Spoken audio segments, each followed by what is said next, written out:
Tidak sampai di situ. Amerika juga bikin veto, bikin resolusi di Dewan PBB untuk menekan agar Belanda cabut dari Indonesia. Sampai akhirnya Belanda nyerah, bos. Udah deh, babang Amerika, gue nyerah deh, gue pulang deh. Coba. Tanpa mengecilkan perjuangan para pahlawan. Tapi kalau Amerika nggak turun tangan, kita nggak tahu sampai kapan Belanda bercokol. Mungkin Belanda tahun 70 masih di sini. Oke.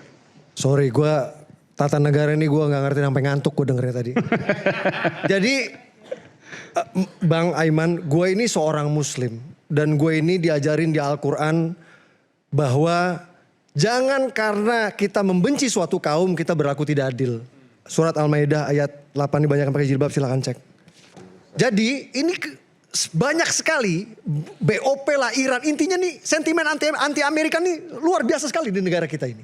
Dan semua didasari sama kebencian buta tanpa mencoba adil seperti yang disarankan Al-Maidah ayat 8. Ini mumpung ada adik-adik di sini masih muda ya, aku mau coba fondasi sejarah itu penting loh. Padahal adik-adik tahu nggak, Amerika tuh punya peran besar sekali pada kemerdekaan kita.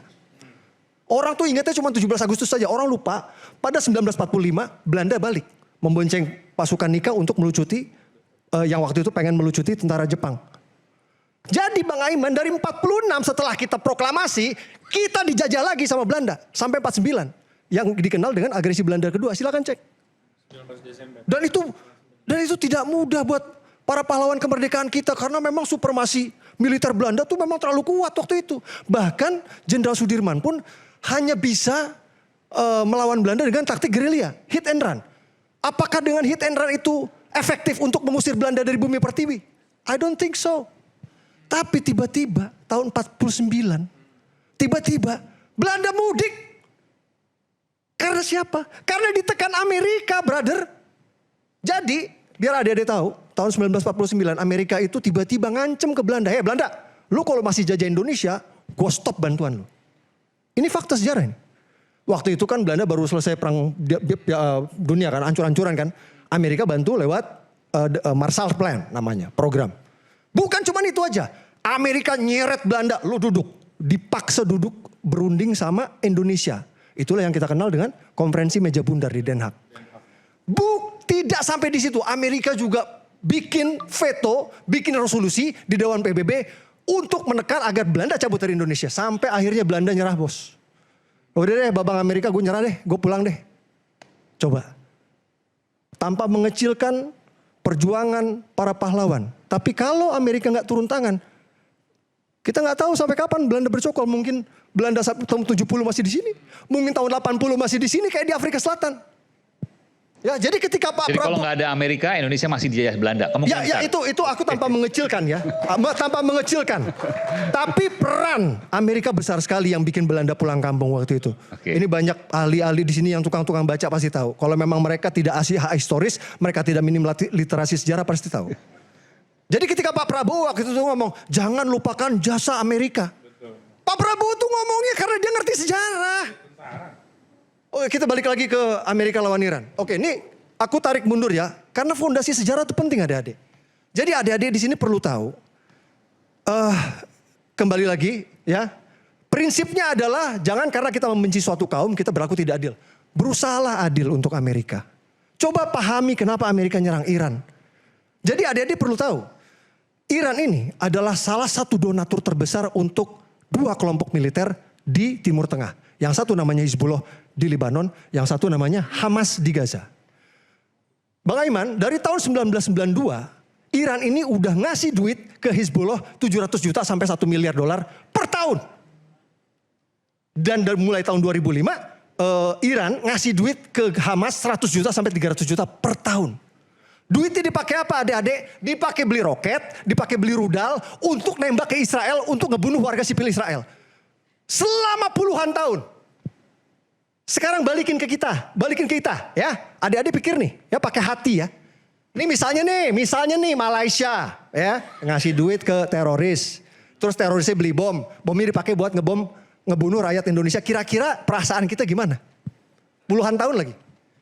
Saya yakin demi Allah, demi Rasulullah, pasti kita rela banget, ikhlas banget perang sama Malaysia. Bener gak? Wah, diserang-serang terus. Jadi ketika Pak Prabowo waktu itu ngomong, Bang Aiman, untuk mewujudkan perdamaian, kita harus menjamin keamanan Israel. Itu adalah pernyataan yang terukur dan Pak Prabowo ngerti sejarah. Justru orang-orang yang nyinyirin Pak Prabowo itu orang-orang yang ahistoris dan minim literasi sejarah. Gue jelasin, faktanya, lu giliran gue ngomong gak ada yang tepuk tangan lu bangke. Jangan bangke tepuk dong. tangan gue oposisi doang dong. Jadi nih faktanya Bang Iman. Semua konflik di sana dimulai dari Arab nyerang Israel duluan. Ini fakta. Tahun 1948. Pertama kali perang. Itu koalisi negara-negara Arab nyerang Israel. Tahun 1967. Koalisi negara Arab menyerang Israel disikat duluan sama Israel. Dikenal dengan perang 6 hari. Tahun 1973. Koalisi negara Arab nyerang Israel. Dikenal dengan perang Yom Kippur. Tahun 1987. Negara-negara Arab patungan ngasih duit ke teroris. Teroris nyerang ke Israel. Yang dikenal dengan Intifada 1. 2001. Negara-negara Arab ngasih duit ke teroris. Teroris nyerang ke Israel. Yang dikenal dengan Intifada 2 sampai balik ke yang saya bilang tadi. Tahun 92.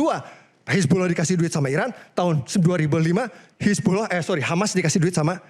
Puluhan tahun konflik. Gara-gara Arab kagak bisa lihat, Yahudi diem. Tuh dia lagi diem, kita serang yuk. Makanya Pak Prabowo udah benar. Kalau mau damai, ya jangan nyerang si Israel. Jadi keputusan Pak Prabowo membawa Indonesia ke board of peace ini sudah benar. Kalau kita lihat dari sisi sejarah.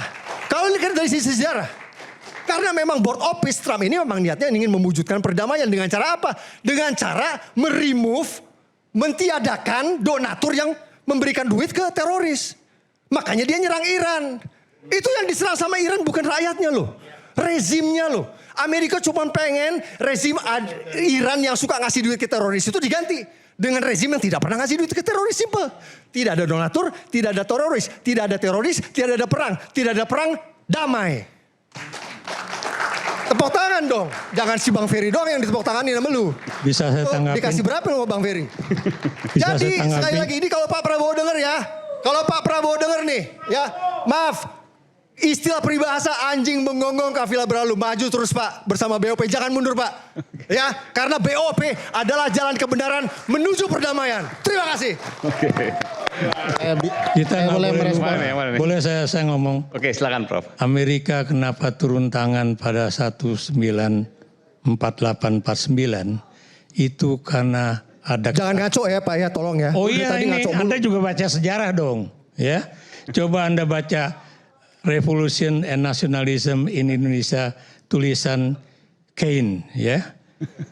Di situ dijelaskan mengapa Amerika turun tangan karena ketakutan Amerika bahwa Indonesia akan jatuh ke tangan komunis, ya. Betul, karena ada pemberontakan di Madiun itu. Betul ya Mamang? Betul. Ya, Itu betul. itulah. Tapi apapun ya. itu Pak, apapun Tunggu Amerika dulu. perannya besar. Jangan Anda pikir Amerika itu negara yang baik, ya. Ya itu kan masalah Tunggu dulu. Saya juga cerita dulu, ya. Di zaman Gue tidak ada urusan sama perasaan lo Pak. Perasaan lo gue gak ada urusan. Katanya Anda mau belajar sejarah, ya. Jagoan gue daripada lu pasti lah. Lah, gimana? Anda tahu ya. Oke, selamat. Enggak, lu tuh terlalu baper Pak. Dari tadi kok lu komentar gue perhatiin lu Enggak, terlalu gimana baper. baper? Jangan bawa perasaan Pak. Enggak ada urusan perasaan di sini. Bawa perasaan. Ini perasaan Lu gak suka bagaimana Amerika. kita. Bang Ferry gak suka sama Trump. Lu gak suka sama Israel. Itu perasaan lu. Ketika Partai Republik itu dengerin dulu, Oke. ya. Tapi jangan kata-kata. Ya. Bagaimana ketika Amerika Serikat itu, ya, awal-awal kemerdekaan Indonesia juga itu membantu pemberontakan daerah di PRRI dan Permesta, ya. Itu kalau Anda lihat ya. Dan kemudian ada perubahan besar dari kebijakan Amerika terhadap Indonesia ketika siapa? Kennedy dari Partai Demokrat itu terpilih menjadi presiden pada 1961. Jadi kita juga harus tahu sejarah itu, ya. Mengapa kemudian Kennedy membela Indonesia dalam kaitannya dengan Irian Barat misalnya kan. Tapi sebelumnya ketika Eisenhower itu menjadi presiden Amerika Serikat, Indonesia dipecah belah, ya. supaya terjadi pemberontakan di daerah. Tapi lagi-lagi tujuannya apa? Mencegah Indonesia jatuh ke tangan komunis. Itu adalah sejarah. Oke, saya sedikit ngasih masukan ya. Gue seorang muslim, gue mempraktekkan Adik-adik. Al-Maidah ayat 8. Jangan karena membenci suatu kaum, Anda berbuat tidak adil. That's it.